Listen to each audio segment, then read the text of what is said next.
many people that were in that lower end of the market, that first home, that affordability that they're looking for, are a little hesitant right now based on the fact of what the economy is doing, what the president's agenda is possibly going to do to the economy, and they're waiting a little bit.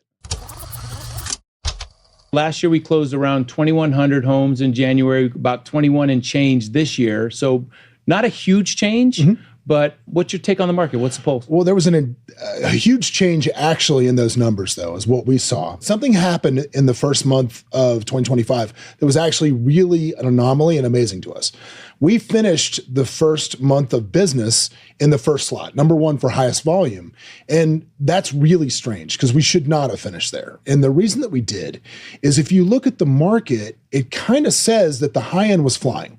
We sold a bunch of really expensive houses in that first month, but the stuff towards the bottom of the market really was a little slower. The people that are least scared of inflation and least scared of interest rates and least scared of the impact of these tariffs were still driving and doing what they wanted to do with housing, whereas the people that might be a little more sensitive to this were maybe holding off in that first quarter. I was surprised condo sales were down. I would have thought that where prices get tight, rates are higher, it's harder to, qualify for a home. Like in California. In California, you got several families living in one home because they have an affordability issue. I figured people would go into smaller dwellings, but it seems like people are still gravitating to homes. Yeah, I don't think that had so much to do, like I said, with condos being a segment of the market that was ignored. I think that many people that were in that lower end of the market, that first home, that affordability that they're looking for, are a little hesitant right now based on the fact of what the economy is doing, what the president's